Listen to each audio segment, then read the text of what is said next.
Renaissance, ketika filsafat bangkit kembali. Sophie duduk di bawah pohon di halaman rumahnya, menatap langit senja. Setelah perjalanan panjang melalui zaman kuno dan abad pertengahan, ia mulai bertanya-tanya, apakah dunia ini akan selamanya dikuasai oleh dogma dan otoritas agama? Tiba-tiba, sebuah surat baru jatuh di pangkuannya. Bagaimana jika manusia kembali bertanya dan berpikir bebas? Di bagian bawah surat itu hanya tertulis satu kata, Renaissance. Sophie mengernyit. Kata itu terdengar seperti kebangkitan. Apakah itu berarti filsafat akhirnya akan kembali bersinar? Kebangkitan pikiran. Mengapa Renaissance terjadi?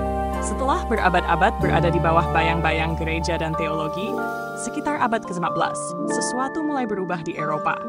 Orang-orang mulai menemukan kembali karya-karya Yunani dan Romawi kuno, yang selama ini tersembunyi di perpustakaan biara dan dunia Islam. Mereka mulai bertanya, apakah manusia memiliki kebebasan berpikir di luar dogma agama? Bisakah kita menemukan kebenaran dengan akal, bukan hanya melalui iman? Apakah dunia ini harus selalu dilihat dari sudut pandang agama, atau bisakah kita memahami alam dengan cara baru? Inilah yang disebut Renaissance, yang berarti kelahiran kembali.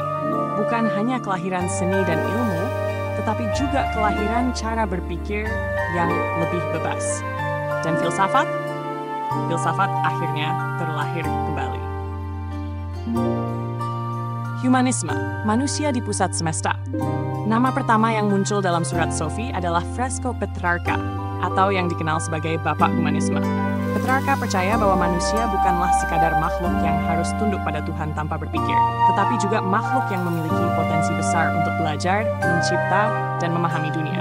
Humanisme menekankan bahwa manusia memiliki akal dan kemampuan untuk memahami dunia. Pendidikan adalah kunci untuk mencapai kebijaksanaan. Seni, sastra, dan ilmu pengetahuan sama pentingnya dengan agama. Sophie merasa ini seperti membalik pemikiran abad pertengahan.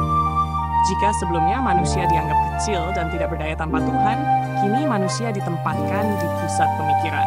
Apakah ini berarti filsafat akhirnya bebas?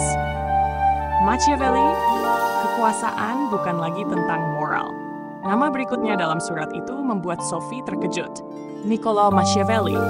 Machiavelli menulis sebuah buku berjudul The Prince, yang menjadi salah satu buku paling kontroversial dalam sejarah filsafat. Sophie membaca beberapa kalimat yang dikutip dalam suratnya. Lebih baik ditakuti daripada dicintai. Jika harus memilih.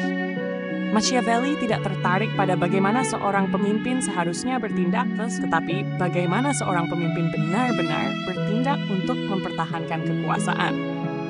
Baginya, politik bukan tentang moral atau keadilan, tetapi tentang strategi, kekuatan, dan kelangsungan kekuasaan. Sophie merasa ini bertentangan dengan ajaran filsafat sebelumnya.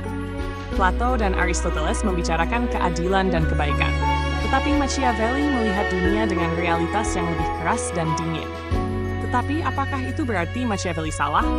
Ataukah ia hanya berkata jujur tentang bagaimana dunia bekerja? Francis Bacon, filsafat dan sains bersatu. Sophie melihat nama berikutnya, Francis Bacon. Bacon adalah salah satu tokoh yang membantu membentuk metode ilmiah modern. Ia percaya bahwa pengetahuan harus didasarkan pada pengalaman, bukan hanya spekulasi. Ia memperkenalkan metode induksi, yang berarti bahwa kita harus mengumpulkan data terlebih dahulu, mengamati pola, dan baru menarik kesimpulan. Sophie berpikir, ini sangat berbeda dengan cara berpikir para filsuf Yunani seperti Plato, yang lebih mengandalkan teori dan spekulasi. Apakah ini berarti filsafat kini mulai bergabung dengan ilmu pengetahuan? Apakah Renaissance mengubah segalanya? Setelah membaca surat itu, Sophie menyadari sesuatu.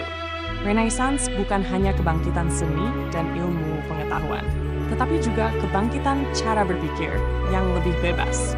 Manusia tidak lagi hanya melihat dunia melalui iman dan dogma, tetapi juga melalui akal, eksperimen, dan realitas politik. Tetapi satu pertanyaan masih tersisa di benaknya. Jika filsafat telah bangkit kembali, apakah ini berarti manusia akhirnya menemukan kebijaksanaan? Ataukah ini hanyalah awal dari pertanyaan-pertanyaan yang lebih besar? Bagaimana denganmu? Jika kamu hidup di zaman Renaissance, apakah kamu akan menjadi seorang humanis yang percaya pada potensi manusia? Seorang Machiavellian yang memahami realitas kekuasaan? Atau seorang ilmuwan yang mencari kebenaran melalui eksperimen? Bagaimana menurutmu? Apakah Renaissance benar-benar membebaskan pikiran manusia, atau justru membuka jalan bagi konflik baru antara akal dan kepercayaan? Jika kamu menikmati cerita ini dan ingin terus mengikuti petualangan filsafat Sophie, jangan lupa untuk klik like atau share cerita ini dengan teman-temanmu. Atau subscribe, agar kamu tidak ketinggalan kisah berikutnya. Masih banyak pertanyaan besar yang menunggu untuk dijawab.